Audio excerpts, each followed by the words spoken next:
¿Qué tal? Hoy vamos a meternos de lleno en una idea que es fundamental para entender bien cualquier texto. Y para que veamos su poder en acción, nos vamos a enfocar en cómo esta idea transforma por completo la lectura de textos antiguos, textos complejos. Se trata de esto, de ir más allá de una frase suelta para de verdad descubrir el significado que se esconde en todo lo que la rodea. Y esta frase, wow, es que da justo en el clavo.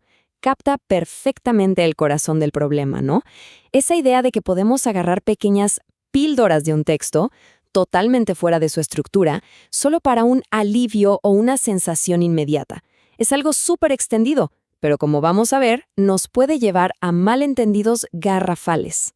Bien, este va a ser nuestro recorrido. Primero vamos a ver el problema con el versículo del día. Después estableceremos la regla de oro para solucionarlo.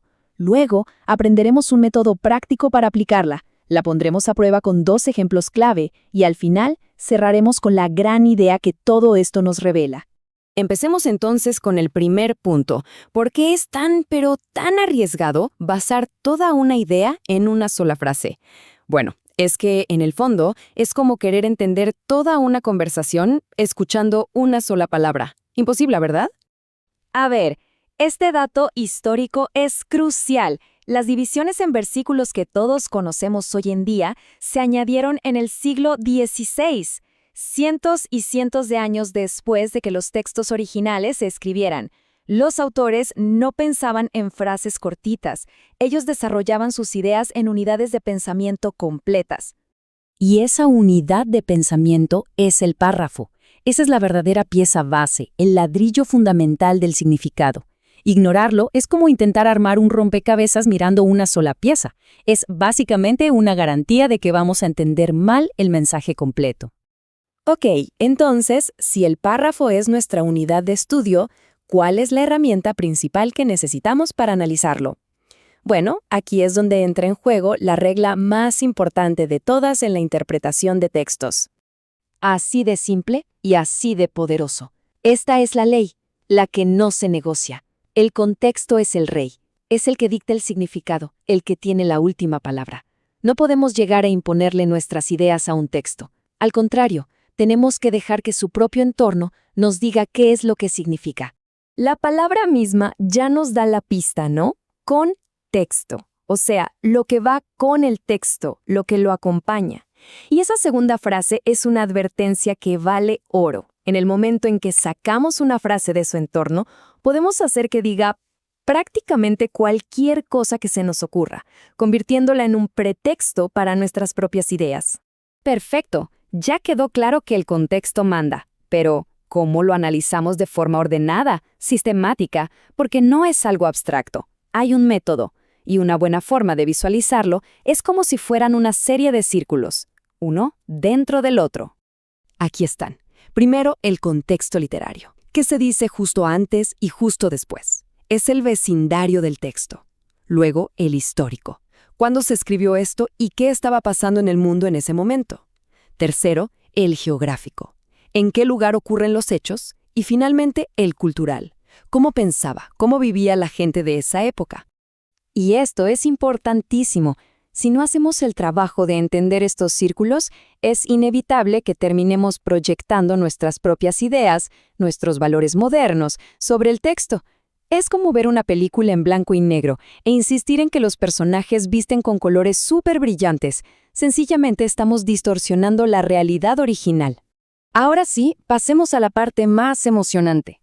Ver cómo esta metodología transforma por completo la manera en que entendemos un texto.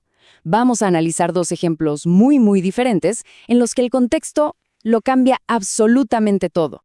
Bien, aquí tenemos el primer versículo del libro de Ruth. A primera vista, pues, parece el inicio de una historia bastante sencilla, ¿no? Quizás una crónica familiar sobre una familia que tiene que mudarse por una hambruna. Pero, ¿será eso todo lo que hay? ¿Una familia que se va por problemas económicos? Si uno lee esto de forma aislada, es muy fácil pensar que sí. Pero, ¿qué pasa si aplicamos nuestros círculos de contexto? Y aquí es donde la historia explota en significado. Cada pieza de contexto le añade una capa de tensión dramática increíble. Esa frase clave, en los días que gobernaban los jueces, nos transporta a una época de caos moral total. A eso se le suma la ironía de que hubiera hambre en Belén, cuyo nombre significa casa de pan. Y para rematar, Moab no era un destino de vacaciones, era el territorio de un enemigo histórico. Así es como la historia de Ruth deja de ser un simple romance de campo para convertirse en un testimonio potentísimo de fe, de lealtad y de esperanza, justo en medio de una de las épocas más oscuras y violentas de la historia de Israel. El contexto nos revela su verdadero peso, su verdadera dimensión. Pasemos a nuestro segundo caso. Aquí, el contexto no es tanto histórico o geográfico, sino literario y lógico. La clave del asunto está en esas dos primeras palabras, que funcionan como una bisagra gigante en todo el argumento del autor. Esta es la pregunta del millón que hay que hacerse siempre. Un así que, un por lo tanto, un entonces, nunca aparecen de la nada. Son una señal, una flecha que apunta hacia atrás y nos dice, ojo, lo que viene ahora es una conclusión lógica basada en todo lo que acabo de decir.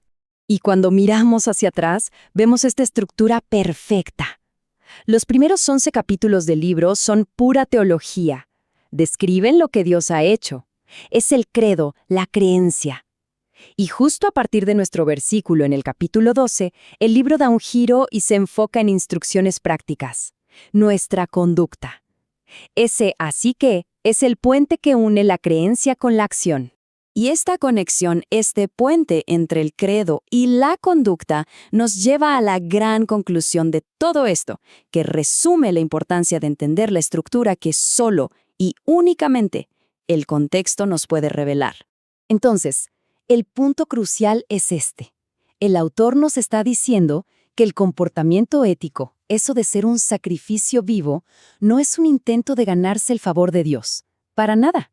Es la respuesta natural, lógica y agradecida a la gracia que ya fue explicada con lujo de detalle en los 11 capítulos anteriores. Sin el contexto, podríamos leerlo como una orden súper pesada. Con el contexto, se convierte en una invitación llena de alegría. Y cerramos con esto, con una invitación a la curiosidad. La próxima vez que uno se encuentre con una de esas palabras conectoras como por tanto o así que, ya sea en un artículo, un libro o hasta un simple correo, vale la pena detenerse un segundo y preguntarse, a ver, ¿y esto por qué está aquí? ¿Qué está conectando? La respuesta, que la encontraremos en el contexto, podría cambiarlo absolutamente todo.